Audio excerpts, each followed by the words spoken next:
scheduled since we had two bills on the floor today come back into rules after we adjourned early. So just wanted to go ahead and hopefully get those back on the floor for Monday so that we'll have something to do. Before we get really started, I do want to thank this committee. You stood up against tyranny and against this attempted coup that happened yesterday to the shortest serving vice chairman of the Rules Committee in the history of the Rules Committee. And, you know, I gave him one job to do to get two bills for us to do on the floor today, and somehow he managed to mess that up. So that's okay, though, Doc. He's my sensei, though, so we'll let it slide. But anyway, all right, so y'all heard the two bills yesterday. One is the transportation, the road naming bill from last year. So we obviously need to kind of fast track that through and get it through.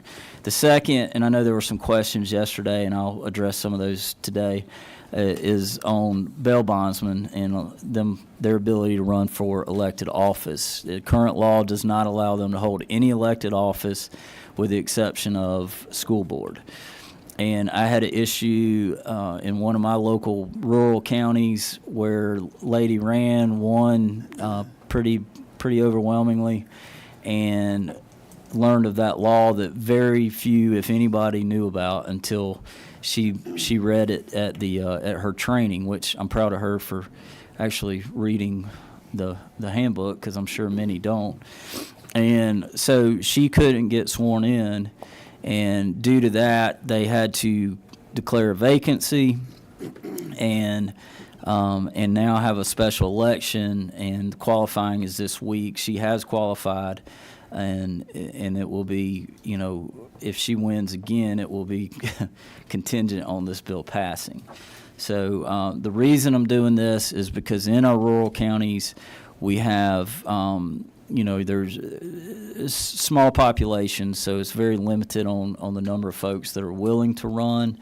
And I think this is, as long as we can take care of the potential conflict of interest, which I think we did when I added the exception along with the Board of Education members. They can also run for county commission, city council, or in a consolidated government commissioner. And with the caveat, if they do that, they cannot issue bonds in that jurisdiction. And that was the purpose of that. So in her case, should she win again, she will have to forfeit issuing bonds in this county. And so that is the purpose of that law. So made it to the floor yesterday, and I'd hope that it makes it again.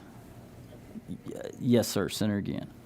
Mr. Chairman, what number? do pass on 16 and Senate Bill 16 and Senate Resolution 7. All right, we got. So are you picking? I'm going to give you both picks as my former vice chairman. Well, it was. Appreciate that. Is he still a vice chairman, or am I back up? Well, y'all are co-vice chairman right now. No, okay, all right. I've got a motion. Well, first off, I'm going to hold that motion for a second. Are there any questions about SB 16 that I didn't just answer? Senator Beach, what number are you? Number one. So a bail bondsman would not be able to run for state house or state senate. Correct. I'm not changing any of that, and the reason I'm not is I didn't want to open a can of worms, because I do know that law was there for a reason. We don't know why.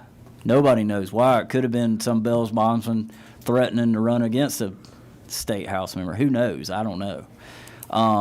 But when I look at it objectively and say, does it make sense? I don't think it does, but I don't know enough about it to open it up all the way. Well, I want to make a comment. We're a part-time legislature, and we should encourage people, no matter what jobs they have. If we let lawyers come in here and make laws, and they're lawyers, and we've got bankers that vote on banking issues. I mean, I don't quite understand why we would not allow a bail bondsman to run for public office in our state senate or state house.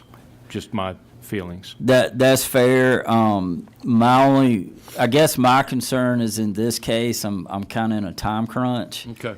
And again, once we open up that can of worms, it could drag the bill out. So I'm trying to get this done before March hits. Well, I'm gonna support your bill, Thank but you. I just wanted to make And that, I I'll- just wanted to make that comment. Yeah, absolutely. Thank you. Senator, let me go with the dean over here. Number 9. Yes, sir.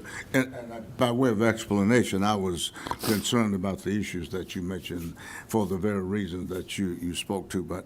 And I personally was affected by that. And I had no idea that an elected official could not own interest in a bonding company. So that's why I sort of, when it came up, I was not aware of that. But if you're confining it, number one, to commissioners at that lower level, I'm just really, I believe the senator from the 29th mentioned adjacent counties that bail bondsmen can operate in. And that's why I sort of say, wait a minute, does that still apply? But elected officials at our level, state level, I will certainly be against that. So, but I'll support your bill, but it really had some basic concerns for me in that, because people are concerned about an elected official having that kind of influence to affect bail bonds as well, and that's what it was. Right, and I think to answer that concern, typically, if you're going to give up your county that you want to run in to issue bonds, you're probably coming from a smaller county and you're issuing bonds in a larger county. And so when you look at it from that perspective, how much influence is that smaller county commissioner going to be able to have over a larger county? And it's just, I'd say, there's always going to be good actors and bad actors. And in this case, I think we're hurting more good actors than we are taking out the bad actors. And so I'm trying to reverse that. Senator Albers, sorry. Thank you, Mr. Chairman. Does this also include mayors and city council members? I think it specifically just says county commissioners, city council, and it does not specifically say mayors, so they would still be excluded. Just for consistency's sake, I think as long as they're not obviously issuing bonds in that city, and again, you mentioned a very good point, we're having trouble having folks step up and do these jobs. Why wouldn't we allow mayors? That's a good point, and if you wanted to offer that as a floor amendment tomorrow, I wouldn't be against it, Thanks, sir. or Monday, if it makes it. All right, I've got a motion over here from Senator again. Second. All right, any further discussion? Second was from Clint. Senator Dixon, I'm sorry.